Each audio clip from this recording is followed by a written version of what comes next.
All right, let's get right into it. For almost 100 years, we've been piecing together the story of our universe, all 13.8 billion years of it. But there's always been this one chapter, right at the very beginning, that was just a blank page. Well, today, we're talking about how the James Webb Space Telescope finally turned to that page and discovered something none of us saw coming. I mean, this is the big one, right? What did it actually look like back then? After the Big Bang, the universe was completely dark. Just a huge, starless fog of hydrogen and helium gas. So how did the lights get turned on? How did the very first stars and galaxies even begin to exist? You see, for the longest time, this era, we call it the cosmic dawn, was what astronomers called the last unexplored frontier.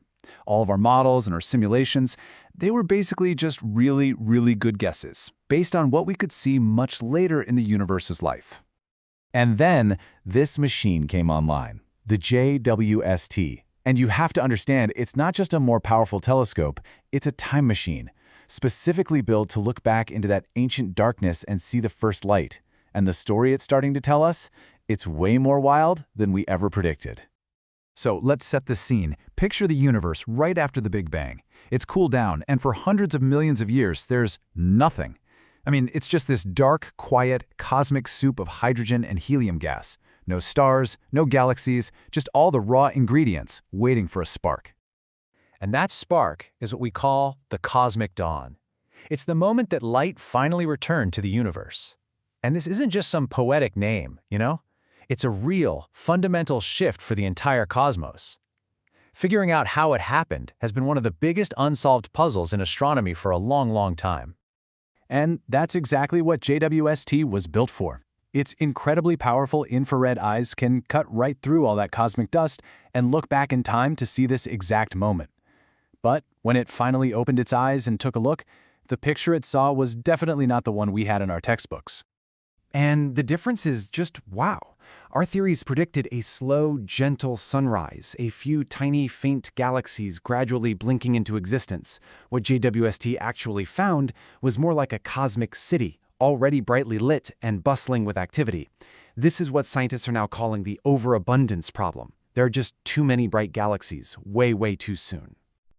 Okay, fair question. When you're looking at this tiny, faint smudge of light that's supposedly 13.5 billion light-years away, how do you really know? How can you be sure it isn't just something closer that's, a little weird? Well, it turns out astronomers have this absolutely brilliant trick up their sleeves. It's called the Lyman break. Think of it like this. A galaxy super far away shines out a whole rainbow of light. But that massive ocean of hydrogen gas floating between it and us, it acts like a giant blue light filter, soaking up all the high-energy blue and ultraviolet light. So when we look at it, we see all the red light, and then, boom, a sudden cliff where the light just drops off. That sharp break is like a cosmic barcode. Where that break is tells us exactly how far away that galaxy is. It's ingenious. Okay, so with that little trick in our back pocket, let's go from this big picture problem and zoom in. Let's get specific, like a detective zeroing in on a single smoking gun clue from the crime scene. And that clue has a name. This is one of those early faint smudges of light that an international team of astronomers found. And this little guy is one of the main culprits that's forcing us to rethink, well, everything. So using that Lyman break method, JWST locked in its distance with pinpoint accuracy, a redshift of 12.393. Now, that's just a number, but what it means is we are seeing this galaxy as it was when the universe was only 350 million years old. That's not even a toddler. That's an infant in cosmic time. And the most important part is that phrase, spectroscopically confirmed. This isn't a guess. It's a hard measurement. It's real. So we've got a confirmed super early galaxy. I mean, that's incredible all on its own. But this is where the mystery gets even deeper. It wasn't just that Uncover Z12 was there. It was what it was. And you don't even have to dig for it. It's right there in the abstract of the research paper. The science team found this galaxy was, and I quote, notably larger than other galaxies seen at that same incredibly early time. It wasn't just existing, it was already surprisingly grown up. And this really gets to the heart of the problem. Based on everything we thought we knew about how galaxies grow, we expected to see something really small and compact. But Uncover Z12 was already about twice as big as it should have been. How in the world did it get so big so fast? It's like planting a seed and coming back a week later to find a fully grown oak tree. It just doesn't make sense. So, what does this all mean? Look, one weirdly big galaxy could just be a fluke, right? An anomaly.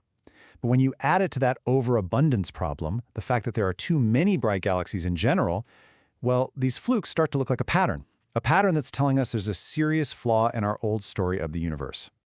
This is the conclusion you just can't avoid. The universe didn't wake up slowly. It hit the ground running. Whatever process is responsible for building stars and growing galaxies, it was working in complete overdrive in the early days, way more efficiently than any of our models ever predicted. And that brings us to the biggest question in astronomy right now. If the old theory has a hole in it, what comes next? What could possibly explain how the universe got going so fast? Well, scientists have a few prime suspects. First up, maybe star formation was just on another level. We thought huge star explosions, supernovae, would act like a brake, blowing away the gas needed for more stars. But what if those brakes just weren't very effective back then, leading to runaway starbirth? The second idea is that maybe the recipe for stars was different. A top-heavy mix, meaning the universe was churning out way more massive, brilliant stars that made their galaxies shine incredibly bright. And the third suspect, and this is a wild one, hidden supermassive black holes, acting like secret engines at the hearts of these baby galaxies, pushing their growth into hyperdrive right from the start. And that's where we stand, right at the edge of a brand new frontier, holding a bunch of clues that are raising more questions than answers. That first, blank chapter of the universe is finally being written, and it's turning out to be an absolute thriller. You know, the James Webb Space Telescope didn't just give us the answers we were looking for, it gave us a much bigger, much more exciting mystery to solve. And honestly, that's the best thing it could have done.